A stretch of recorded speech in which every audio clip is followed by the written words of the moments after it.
La première, entrée sans frapper. Et c'est ce qu'il a fait ce matin, Didier Super, qui est parmi nous. Bonjour Didier Super. Ah, je pensais que c'était les infos, là, j'ai rien compris. Oui, c'était ce qu'on appelle un teasing en radio. Xavier, donc on ne pourrait pas frapper avant d'entrer dans cette émission. Voilà. On passe à autre chose. Bonjour Didier Super. Ah, ça commence mal, bonjour. Alors je suis très très contente de vous accueillir. Vous êtes un peu, je suis assez impressionnée en fait. C'est un peu comme si on accueillait Madonna. Vous êtes un peu ma Madonna. Voilà. Vous avez beaucoup de goût, mademoiselle. Je vous remercie. Comment va votre main ? Il paraît que vous l'aviez cassée et que vous avez dû annuler pas mal de concerts. Ben ouais, mais la réalité économique étant ce qu'elle est, je préfère jouer en ayant mal. Et donc hier soir, vous étiez à Bruxelles, à Etterbeek, à l'atelier 210, pour un spectacle qui s'appelle « Ta vie sera plus moche que la mienne ».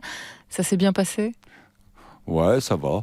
Ça va ? Ça va. Les gens, ils étaient, je te disais, les gens un peu trop contents. Mais, un peu trop contents ? Ouais, mais sinon, ça va. Hein. Mais de toute façon, je suis français, je me plains, c'est normal. Les Belges sont plus contents de vous voir que les Français ?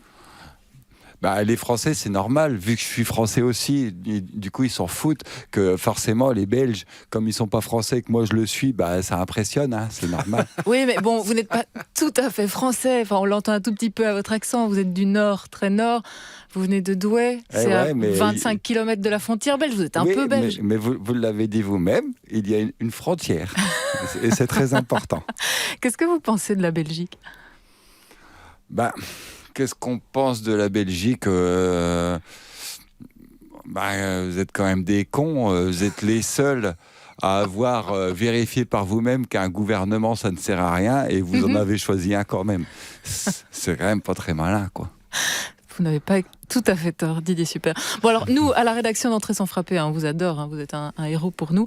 Mais à mon avis, les auditeurs de la première ne vous connaissent pas très bien, voire pas du tout.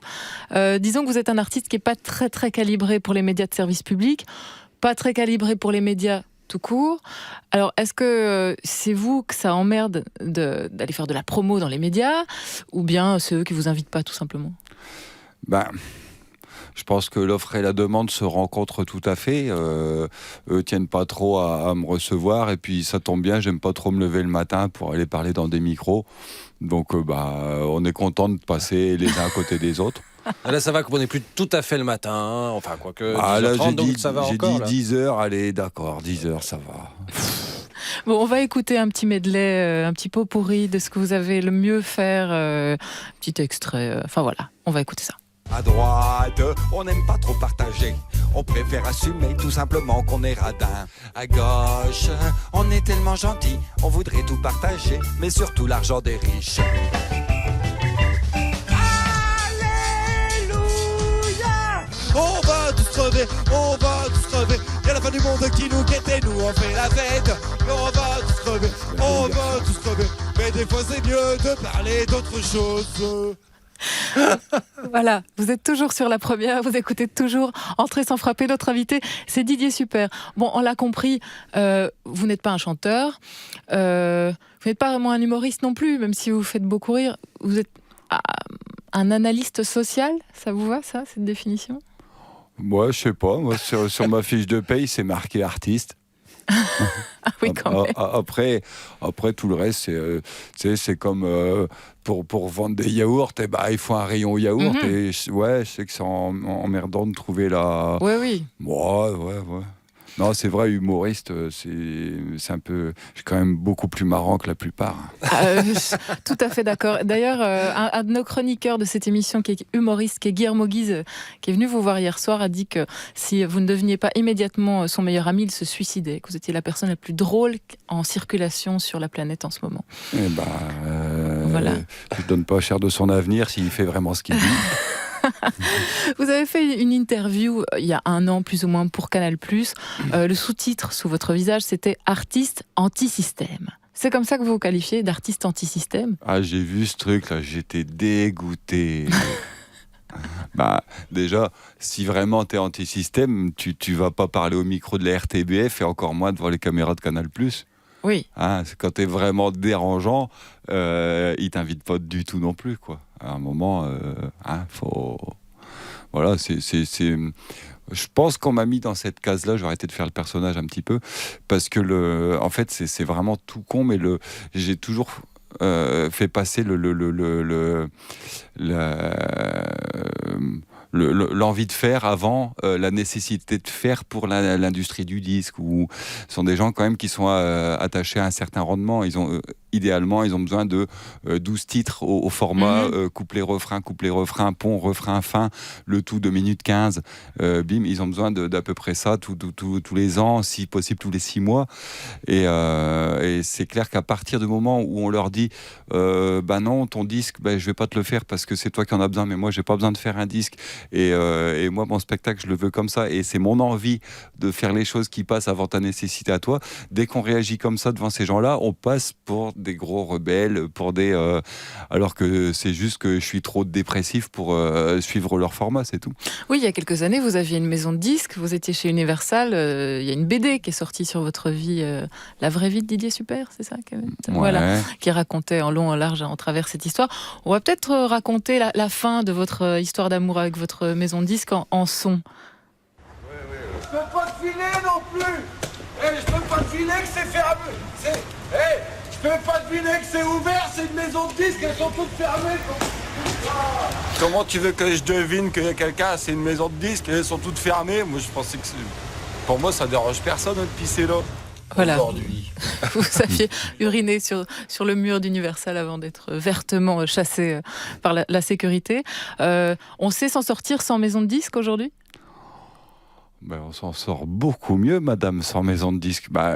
Psychologiquement, peut-être, mais financièrement. Financièrement, une maison de disque embauche ou fait rentrer dans son catalogue un produit, un artiste. Généralement parce que l'artiste tourne sans l'intervention de la maison de disque. Les maisons de disques font de moins en moins de développement, font de moins en moins découvrir des nouveaux produits à la clientèle. Moi, je sais qu'on m'a foutu chez V2 puis chez Universal parce que mon histoire se portait très bien sans eux. C'est ça qui est un peu compliqué à comprendre. C'est peut-être le même problème avec les politiques et le FMI. Peut-être que quand on sort du FMI, finalement, on s'en sort beaucoup mieux, je sais pas. Et c'est exactement ça qui s'est passé. Ma vie n'a absolument pas changé après ma sortie de chez Universal, quoi. Il y a juste que j'ai pas eu l'occasion de faire de disques. Et puis c'est tout. Mais on n'a pas besoin d'un disque pour tourner. Moi, ma vie, c'est de faire des spectacles, c'est les concerts. Et un programmateur de concert va programmer un artiste, généralement parce que l'artiste remplit. Et si ça remplit, peu importe si c'est grâce à un disque, grâce à un film, grâce à un machin, ça remplit, ils s'en foutent, ils s'en contrebranlent, quoi. Voilà. Alors ici, on est censé faire une interruption dans l'interview et lancer un disque, mais puisque vous êtes venu avec votre petite guitare, je vous propose, si vous le voulez bien, de l'empoigner et de nous livrer un morceau. D'accord. Voilà. Je fais ce que je veux. Ce que vous voulez. D'accord. J'ai rien compris à ce que j'ai dit avant. Nous non plus, ça tombe bien. Ouais, mais toi, tu dors depuis ce matin. C'est ma chanson pour faire trembler tous les gouvernements de la planète. On est perdu, on croit plus rien. Même les vieux, ils ont capté qu'en fait, notre président, c'est pas lui qui dirige vraiment. Que nos vrais chefs, c'est des banquiers qui ont réussi mieux que lui. Et c'est pour soi, droite ou gauche. Ça va plutôt à droite. Tout le monde sait qu'on gagne les élections comme on vend des yaourts. Simplement en passant à la télé tous les jours. Même ma mère, elle a capté que la crise n'existe pas, que c'est l'invention de certains gros riches pour vendre nos usines aux Chinois. Tout le monde a compris que les infos, ça sert juste à nous faire peur en nous montrant la merde des autres pour qu'on se contente de la nôtre. Alors vous les beaux costards qui décidez de notre sort, ne nous laissez pas comme ça, ça fait trop peur, faites un effort. Manipulez-nous mieux, manipulez-nous mieux. Construisez vos piscines en fermant nos usines. Mais putain, faites-nous rêver, faites-nous croire que vous nous aimez. Manipulez-nous mieux, manipulez-nous mieux. Servez-vous dans nos frigos, nos impôts c'est déjà cadeau. Mais faites-nous croire qu'il y a des martiens, ça fera moins peur que croire en rien. Même les enfants dans les écoles demandent qu'à croire cette histoire, que si au pays des barbus, y en a qui nous veulent pas du bien, c'est juste à cause d'une religion, et donc ça n'a aucun lien avec ces militaires qu'on leur envoie régulièrement pour leur bien. Manipulez-nous mieux, manipulez-nous mieux. Allez, juste un petit effort, on vous demande pas grand-chose. Vous savez aussi bien que nous qu'on n'a pas inventé l'eau chaude. Et la plupart d'entre nous, on cherche pas trop à... On aime bien se contenter de peu. On s'en fout de réussir et encore plus de diriger. On n'a pas l'intention de passer à la télé et encore moins l'intention d'être reconnu dans la rue. La plupart d'entre nous, on saurait pas quoi foutre d'un yacht. On s'en fout royalement de laisser notre nom dans l'histoire. On voit pas l'intérêt d'accumuler autant de milliards. Et c'est peut-être ça qui prouve que par rapport à vous, en fait, si ça se trouve, eh ben, c'est nous qu'on est évolué. Wouh! Je me rappelais pas de tout, hein. Ça, c'est pas De entendu. toute façon, c'est pas en direct, vous pouvez couper. Voilà, exactement. Merci beaucoup Didier, super. Manipulez-nous mieux. Il n'y a pas de jingle ici, on poursuit l'interview accrue. Hein. Oui, bah C'est oui. ça, Xavier. L'humour, Didier Super, c'est quelque chose de vachement culturel, on l'a compris, et tout le monde n'a pas les codes pour vous comprendre. Moi, j'ai assisté il y a quelques années à un concert de Didier Super au Centre culturel Jacques Franck à Saint-Gilles. C'était dans le cadre d'un rallye sur la chanson française. Et donc, il y a des gens qui ont pris un abonnement pour ce rallye. Ils ont été voir plusieurs artistes. Et puis, ils sont restés dans la salle pour vous. Ils sont tombés sur vos chansons. Celle-là, ça va, elle n'était pas très scandaleuse, celle que vous venez de nous interpréter. Mais vous faites des chansons aussi sur la pédophilie, ce genre de choses. Et donc, j'ai vu plusieurs couples de personnes d'un certain âge, très très choqués, qui ont quitté le concert en plein milieu, en vous faisant des bras d'honneur, en vous invectivant. Des gens très chics, je me rappelle très bien habillés, très classe. Oui, oui. Est-ce que ça vous fait plaisir de choquer ? Si vous recherchez un peu ça ou Non, je recherche pas ça. C'est un effet secondaire et j'ai appris à y prendre du plaisir parce que de toute façon, j'y échappe pas. Mais votre plaisir, vous, il est aussi dans le malaise que vous créez. Bah, en tout cas, si le public ressort de la salle dans le même état qu'il est rentré, j'ai quand même l'impression d'avoir perdu ma soirée, quoi. Après le malaise, oui, ça peut faire partie d'eux. Mm-hmm. Ça vous fatigue pas ? Bon non, quand on me laisse dormir jusque 10h, 11h... Didier Super, on vous a jamais proposé de chronique à la télé ou à la radio ? On n'a jamais essayé de vous domestiquer, entre guillemets ? Je sais plus. Je sais qu'une fois, j'ai un producteur, il m'a dit, parce que tu sais, je jouais dans un théâtre à Paris, puis c'était tous les jours, et puis alors, il fallait remplir le théâtre, faut remplir. Et au lieu de me conseiller de faire vraiment un très bon spectacle, il m'a dit, non, mais en fait, pour remplir, faudrait que tu fasses une chronique à France Inter. Et à un moment, je me suis dit, c'est vraiment un métier compliqué, quoi. Et qui vous fait rire aujourd'hui ? Oh, il y en a plein. Ouais. Oh, Même des gens qui essayent intentionnellement de faire rire ? Ah c'est sûr, ouais, quand t'as François Hollande qui dit mon ennemi n'a pas de visage, mon ennemi, non, mon ennemi c'est la finance, et puis ton ennemi, tu bouffes avec eux tous les mardis, ça c'est drôle. Et après, ouais, à chaque fois, je me dis, putain, il y a des gens, faut que je m'en rappelle, parce que comme ça, tu sais, parce que comme ça, je leur fais de la pub à la radio, mais je me rappelle plus, je pense qu'à ma gueule.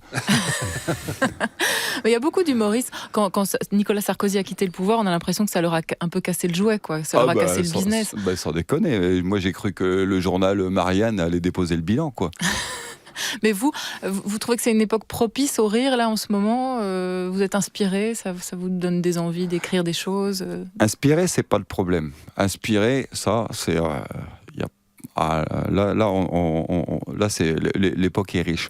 Après, quand il y a eu les deux Mongols là, qui sont allés fusiller les dessinateurs à Paris, alors oui, c'est bien, on a remplacé le drapeau bleu-blanc-rouge par le drapeau Je suis Charlie, qui est quand même un petit peu moins glauque, mais qui sensiblement dit la même chose. Je me suis dit, ça va être compliqué. Et finalement, j'ai eu que 2 ou 3 annulations de dates. Mais Ah bah quand même. Voilà. Mais les gens ont préféré pas prendre le risque, parce que vous comprenez, et c'est aussi bien pour leur sécurité que la mienne. Voilà, il se passe ça.